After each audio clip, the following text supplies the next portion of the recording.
What's going on, guys, and welcome to the first ever Plus Club, new show that we thought up, where we play at the beginning of the month whatever games come out for free. Well, not free because you're paying for it, but PSN and Xbox Live both offer subscription-based services that give you free games every month.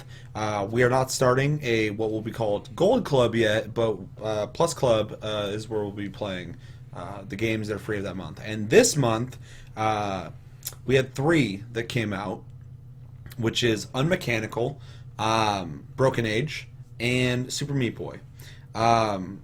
So we kind of dropped on you guys kind of early, but we hope that you guys will also be able to check these games out, play them, and discuss them with us in the comments. But yeah, so we all 3 played all 3 of these games, right? Yes. To different capacities. So we're going to go ahead and show that real fast on how far we got into them. In Unmechanical, I beat Unmechanical. I played Broken Age for about 2-3 hours maybe. I would say you're 33% through it.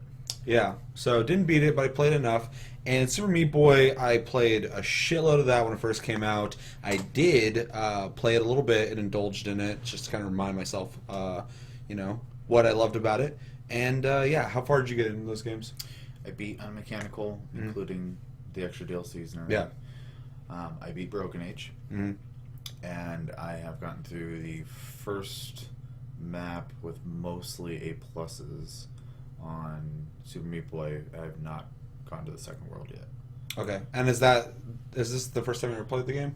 Not technically, but it's the furthest I've been in the game. First time you've invested time in it? Yes. Mm-hmm. Okay. And you? Unmechanical, I didn't beat. Okay. How far did you get into it? How long did you play it? Second or third. I got 3 of the fucking globes into that heart thing. Okay. So you got about halfway through the game? Yeah, about halfway. Okay. And then Broken Age, I played literally 15 minutes of it, realized I fucking hated it. Well, we'll get into that. And then Super Meat Boy, not recently. I played about the first world recently with this iteration of it. But I have beaten the game light and dark worlds, so yeah, you've done everything. I've wrecked that fucking game.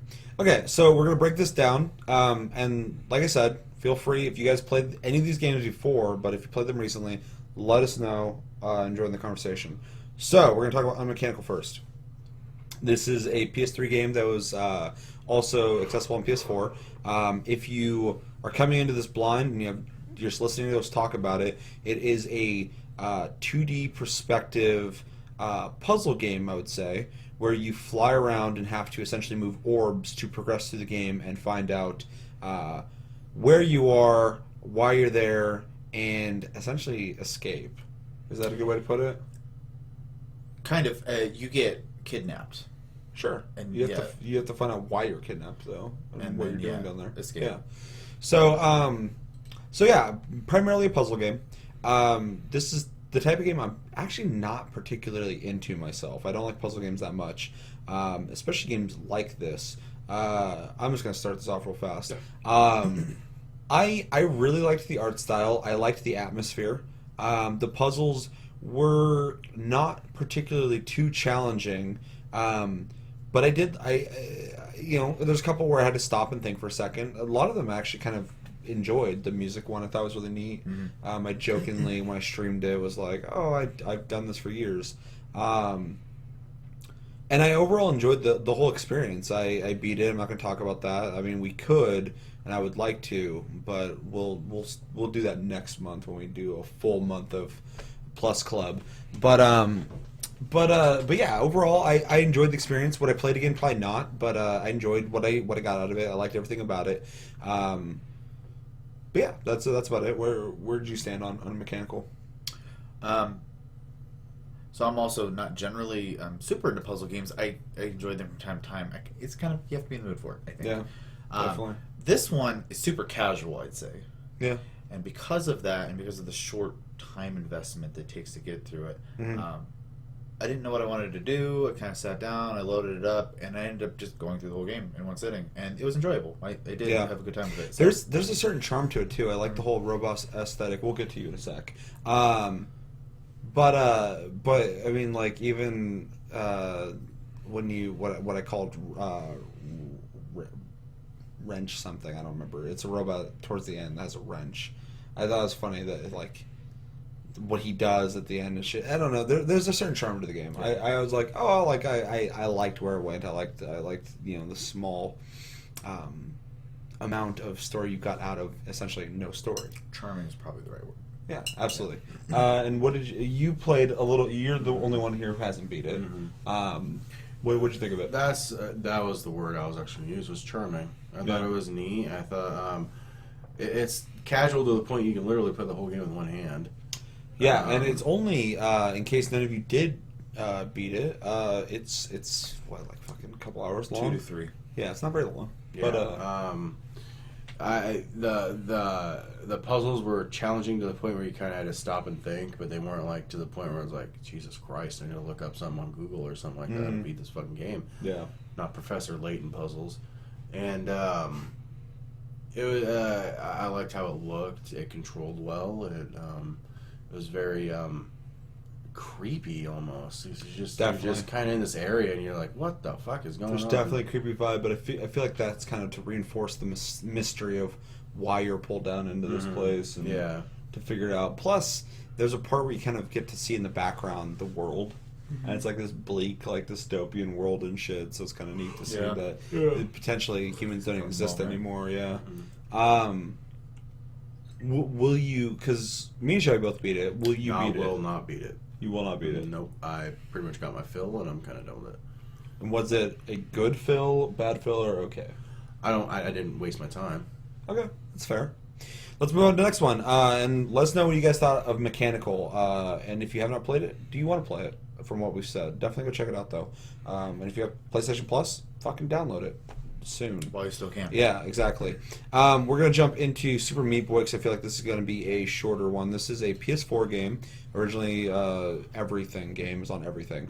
Let's start with you first, since you're the fucking master and commander of this subject. Dude, Super Meat Boy is my shit. I love fucking Super Meat Boy. It's tight. It's fucking, the graphics are crisp. Yeah. It's funny. The graphics aren't that great, but they just work. I think the controls and mechanics of the game outshine everything about the game. Big time. You don't even have to have like fucking eyes on that square. It's just the way the game plays. Yeah, exactly. It's very fast paced, but it doesn't. I never felt like I was ever cheated out of a death in that fucking game. It was something I always did wrong. You're gonna die in that game. I really love at the end of the fucking levels, it shows you how much of a piece of shit you are and how many times you had to retry. Yeah. Because sometimes, dude, towards those ending levels in the Dark World, fucking the whole screen's red just because I just spent fucking millions of guys just trying to fucking get across the thing. Yeah, a couple I played where it was like that. And it's always funny where fucking you there'll be like a saw literally like 6 feet away from the start. You just run into it. I've done that a million. As tight as the controls are, as amazing as the controls are, I've done that a million times. That's my fault. Just because I'm just gonna fucking run, and either I'm not trying to pay attention or anything like that. The very end had a boss battle, which was fairly unique for a game like that, or a game you don't attack. That it just has some of the most intense, crispy platforming moments that I've had in a long, long time. Plus, it's one of the only games that makes me rage so hard I want to break shit. It's one of the top 3 games for me that actually make me angry. I don't get angry in games very easily, so it's up there. Yeah. What'd you think of the game? Just real quick reiterations. Tight is perfect word for it. In fact, I would say more so than even a Souls game, because like Souls games are really like tight, but there's always going to be a moment where you're like, something stupid happens and it kills you. You rolled and he swung and clipped your fucking shoulder and killed you. That's not gonna happen to Super Meat Boy. Ever. Always your fault. Always, yeah. And which is probably what makes the frustration so bad, because it's always your fault. Up. Yeah. So, you can't get angry at the game. You're just pissed off at yourself. You're like, I gotta take a break because I'm a piece of shit. Art style, love it. it's morbid and funny at the same time. It's great. All the throwbacks to other games is funny too. Like when you fucking Street Fighter, Dr. Fetus, decks out fucking Bandage Girl. Yeah. Bandage Girl. And I mean, overall, it's just a super cool game. I do plan on trying to play some more, but it's Definitely do it. definitely one of those games where I'm gonna need to know like I'm nice and calm today because Yeah, that's like Trials, that game, and a couple other games. I have to be in the right mood to play them. If I'm in a shitty mood, I'm not going to exacerbate that even further. By playing a game, it's going to inevitably piss me Dude, off. Trials is another one of those rage games. I sat there for an hour on one of the end tracks, just fucking on my back, fucking tires, bouncing across fucking poles. I completely forgot about all the different characters and shit too. They all have a different like properties. Is Bit Trip Runner. Bit Trip, yeah. And and he's cool because he can double jump. But he's fucking super. Yeah, it's slow. replayability to every level, and it's content's always important. Yeah, and it has it for a platformer. Mm-hmm. Well, and then like unlike Unmechanical, which I'd only suggest to like a handful of people, I would probably suggest Super Meat Boy to like 90% of people. Sure. Yeah. And my impressions of Super Meat Boy, just like Josh, I played that when it came out. I played most of it. I think I got to like the last part, and I just kind of fell out of it. But I've definitely got my fill of the game.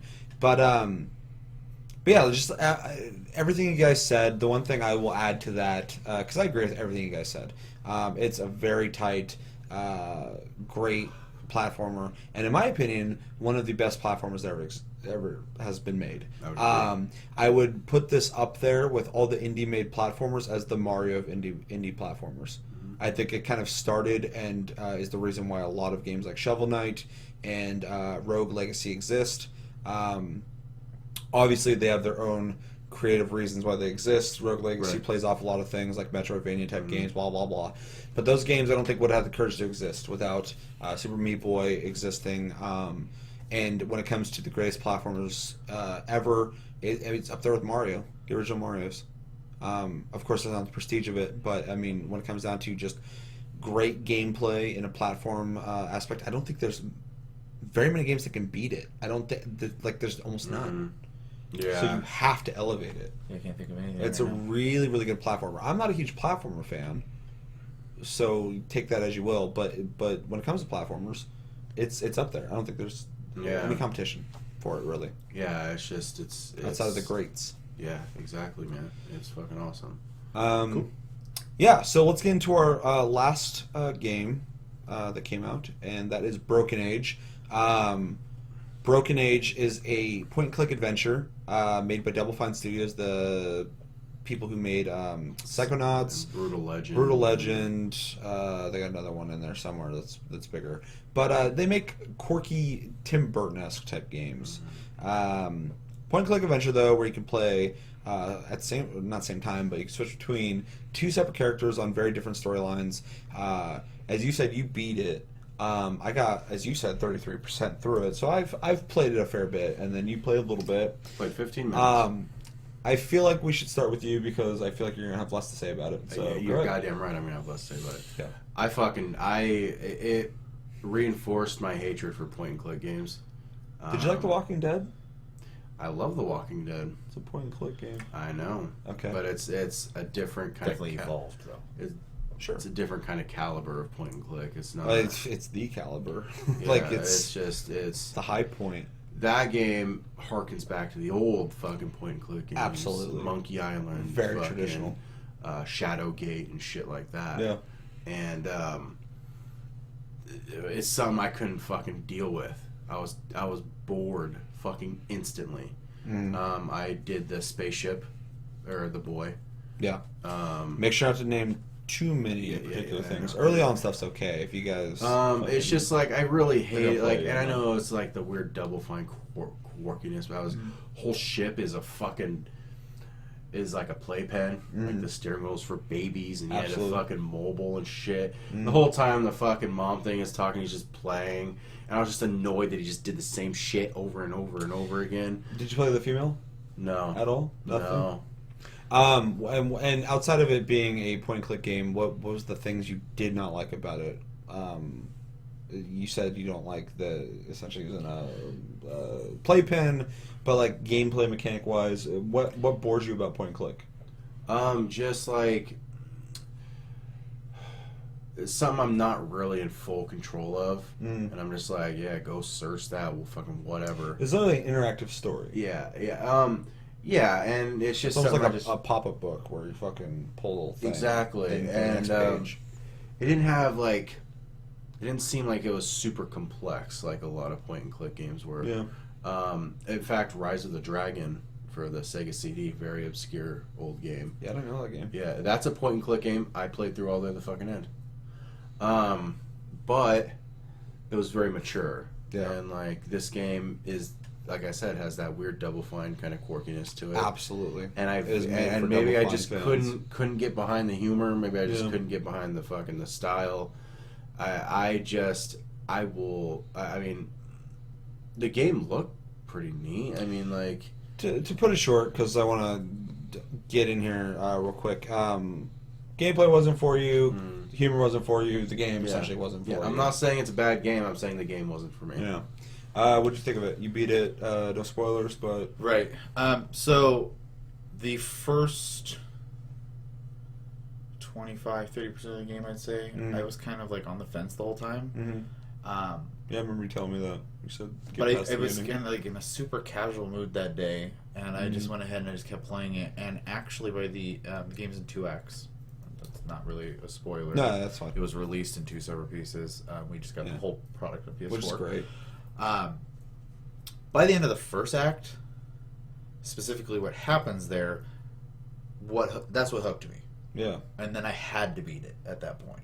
I need to get to that point. Because it was kind of difficult, but then all of a sudden it got really interesting. I was like, oh my god, it all makes sense. And the one thing I want to give props to the game for is that it absolutely doesn't really leave any mysteries. Like, something you might be confused about, like you were talking about with the ship being the way it is, there's a reason for it. Like, everything in that game has a reason, and they're really good about that. It's really impressive, because a lot of games, and even media in general, are bad about that. So, I mean, I thoroughly enjoyed it. You gotta... almost like a TV show you're unsure about, and all of a sudden it gets good. This is that. Definitely, it's like a pilot. You got to be past the first couple episodes. So my opinion, I did not beat the game. I played it quite a bit though.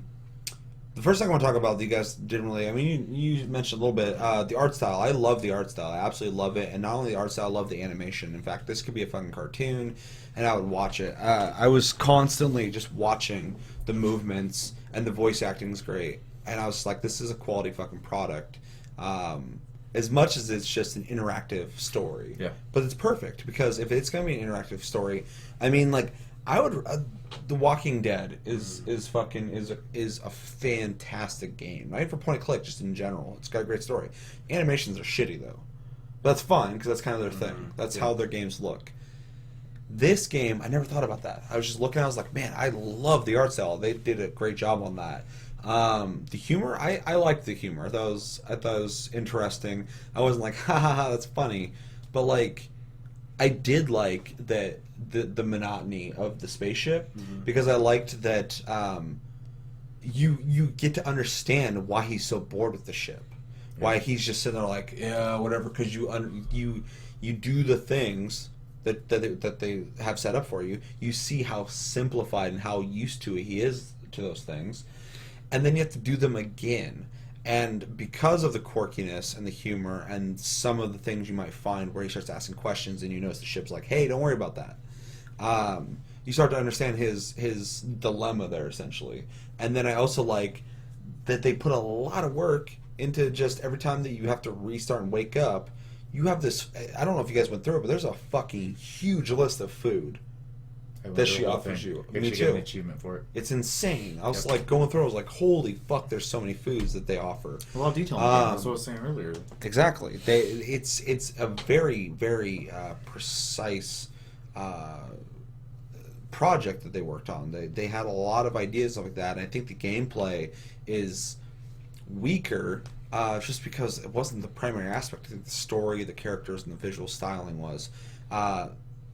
And because we talked about the guy so much, the girl's storyline, I also found really interesting. I found it kind of dark, but it wasn't so crazy because of it's Double Fine, but like the whole ceremony for Mog, whatever the fuck it's called, Kramoth or what the fuck I don't know, chakra, Mog chakra or something. Mog chakra, yeah.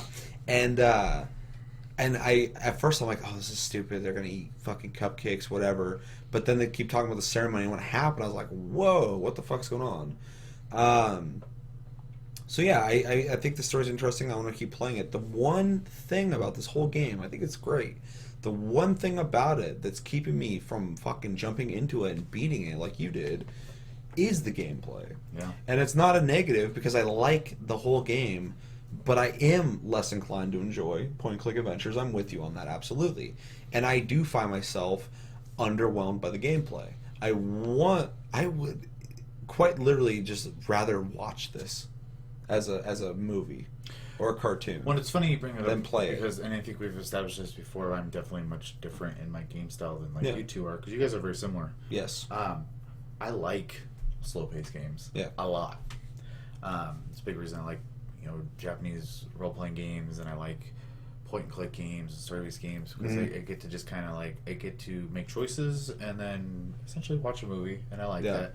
Not that I don't like the other games either, but.